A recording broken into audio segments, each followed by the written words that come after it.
die. Cezr, I'll tell you all when I see you again. No, but seriously, hi. It's been like, let's see, since April, so 6 months, 7 months as I've last been here. Jesus, hi. First off, thank you everyone that's been patient for this. I know it's a lot of people were wondering what's going to happen with Katawa Shoujo. Here we are. It's back. That's the answer. Let's just dive right into it. I know a lot of shit was weird that I've been on and off with it, but we're back. Happy as can be. Let's get this going. It also motivates me to look for her, and right then and there, although I don't have to look very hard, she's in the student council room as always. Worryingly, Misha isn't with her. Misha suddenly notices me and looks up from her paperwork. The first thing I ask is, where is she? I don't know. There's so much uncertainty in her answer that I can't let it go just like that. She's missing a lot in school. Are you the attendance police? Fucking I might be. How the fuck would you know? I don't fucking talk to you anymore. Fuck. Communicate with you anymore? It's really strange, even for the student council president, right? Shizune had to laugh behind a cupped hand, and I started to think that I might be worrying for nothing, but then her laughter slowly fades away to a more serious and pensive expression. Yeah, you're right. Yesterday, I catch the hint of a knowing smile on her face when she sees my poorly hidden panic at the word.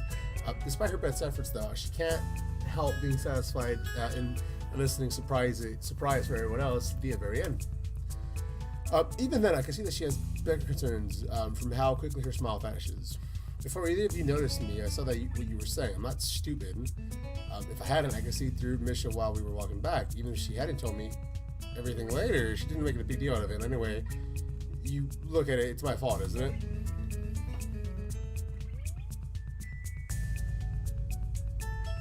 I didn't fuck, did I?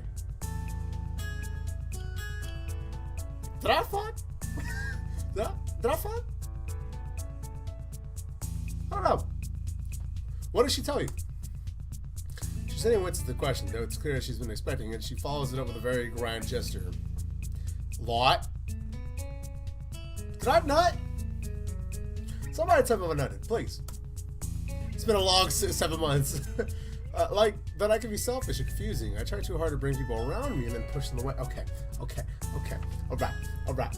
Okay, I did not nut. Okay. I didn't know what I should do. I thought she was right to mention all of these things, so I just agreed with her, but that only made things worse. I don't understand. Maybe you should just be honest and have an actual conversation with her instead of just kind of pushing her away and just be like, all right, yeah, you're right. Adjusting her glasses, she looks pretty tired. I hope it isn't because she's been busy avoiding Misha, but I can't help considering the possibility, seeing where this conversation is going. It's true, even the student council being this small and us always being swamped with work, it is my fault. I might have even ended up driving a lot of people off and away from the student council acting like that. Shizune wags a finger mischievously, acknowledging that might is an understatement. However, from how weary she does it, it's obvious the humor is only to put me at ease and therefore not genuine. Like Lily, for instance, she was the first person to join when I started trying to recruit people again after everyone else left because they couldn't stand me, I guess. We managed to put together the last festival, and I even ran a booth together at the last minute. But I didn't like her because I thought she was selfish. I always holding us up in order to tend to one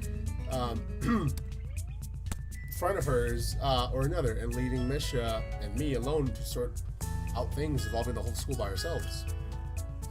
If there were any problems she was going through, she would leave us high and dry while she panicked over it and wouldn't come back until it was over or it was solved. She would focus on it 100%, be too preoccupied to focus on any student council work. That was the worst to me, that she could be so nice and still take so many people for granted. Why even join student council then? It seems so short-sighted and selfish, don't you think? I know why she did it, but like, it's, right? In this path, it's like, no, I don't know. But it's actually me who's that way. Like Misha said, always trying to pull people close to me and shutting them out. That's how I've treated her, which makes me a bad friend, and it feels like I did the same thing to you, so I guess I'm a bad girlfriend too, even if Misha says that you might as well replace her. What? Oh, I replaced Misha, and what? Stupid. I'm angry that I screwed things up enough for her to get this out of hand. All I wanted was to... She pauses to look for the right words, tending her fingers in concentration. Make people happy, I think. Even though it seems like a simple way to put it. As she rests her head against her hand, Shizune bangs fall delicately across her eyes, hidden behind those polished glasses reflecting just the tiniest bit of light.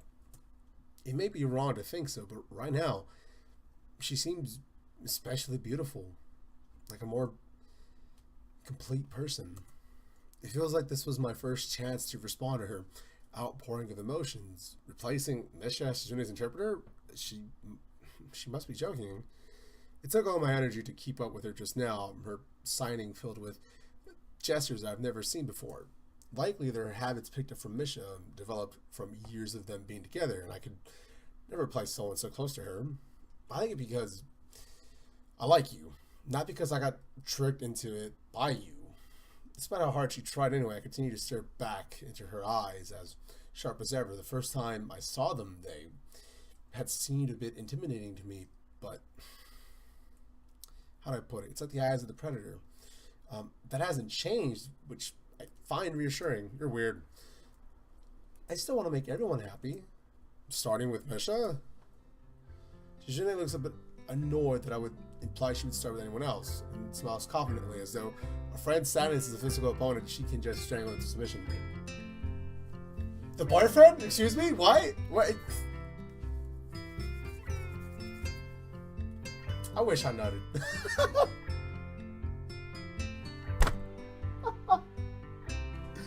Oh, fuck. Of course, obviously, naturally. Yeah, fuck me, I guess. Taken off her glasses, so why is she still holding the fuck? Whatever. She leans back in her chair and lets out a sigh. It's the first time I've ever seen her without them on, but I don't get a good look before she slips them back on. But I'm too tired to start today. First thing tomorrow. Yeah, of course. Do you want to help? No? Or do you mean student council shit? If it's student council stuff, I guess. The relationship between you and Misha, I don't want to touch that. Fuck that. That's y'all business. I have other student council stuff you can help me with while you're at it. Although it turns out that there isn't much other work at all.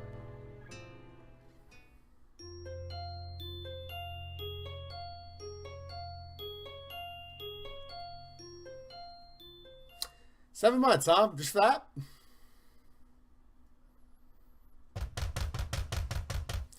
Fuck knocking on my door, bitch.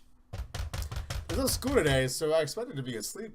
Yeah, to sleep in late, but unfortunately, I'm awakened by someone mercilessly pounding on my door at 8 in the morning. Smoking early in the morning. When the wind is blown, I'll be rolling. Roll me one more. Shout out to Afro. At first I think it could be Kenji, but when my shouts of annoyance go unanswered, I realize it's Shizune. Hey babe, come on in. She immediately backs away from the door when I open it, quickly concealing something behind her back. Kind of ominous. What's that? Is it a surprise? I don't really like surprises. The displeased expression on her face says that she wants me to stop being such a wet blanket. What? I've never heard that, but she's too busy fumbling with what's behind her back to sign it. It must be frustrating for her because seconds later she swings the object out proudly, also a little dangerously. Ta-da! A picnic basket! We can have lunch together, the three of us!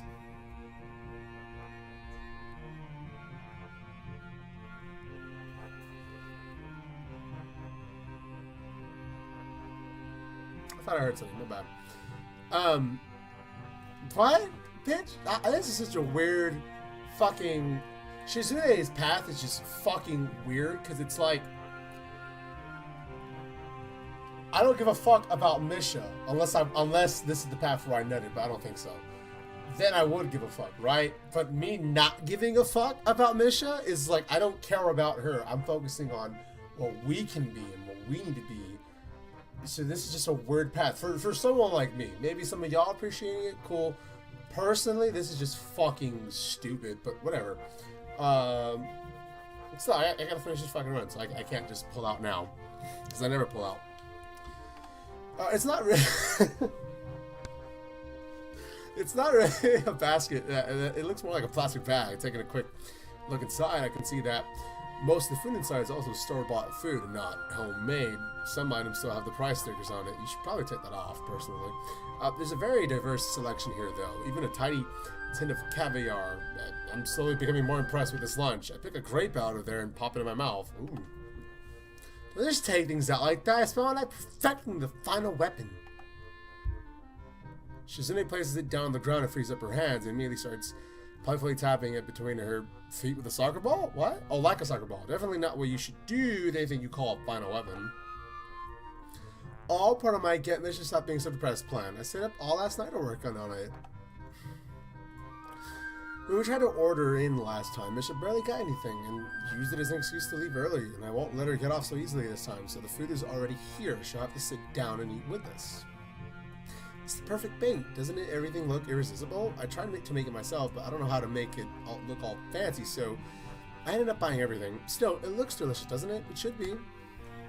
She's very perky today, juiced up with the fun of cheering Misha up. And it's odd to see her so happy about it.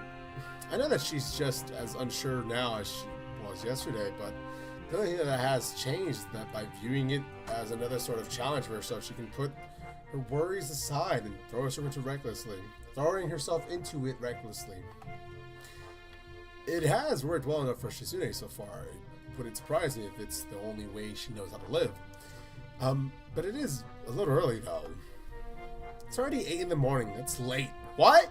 Even Misha gets up at 9 or 8? Why? She goes to bed at... Hold up.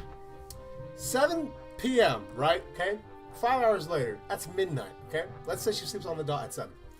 So at 12 a.m. next day, it's midnight. So let's fast forward 3 hours. So 3 a.m., right? She gets her 8 hours of sleep. Hypothetically speaking, that's all you should fucking need. But let's say she goes for the extra 5. Okay, so get up to like 8 a.m., right? So that means that this bitch sleeps 13 hours a day. That shit's annoying as shit. As a motherfucker who averages 7.5 to 8, maybe 8:30, sometimes 9 if it's like a day I don't have to work or anything like that. That's really frustrating and it pisses me off. Because it's like, what the fuck are you doing? Fucking... Whatever. Why? It's so stupid. It's very important. It's fucking 13 hours of sleep, we talking. Shizune ignores me and gagging my hands by taking them in hers instead of a more proper rebuttal, but the way she lingers against me a moment longer than expected feels really comforting. The point is, she's awake right now, walking around somewhere. Let's go find her. Okay, we'll go find her in the next episode of Katawa Shoujo. Thank you all for watching. I've been your host, and most of you guys know I see you Pleazr. Take care and goodbye. See you in the next one.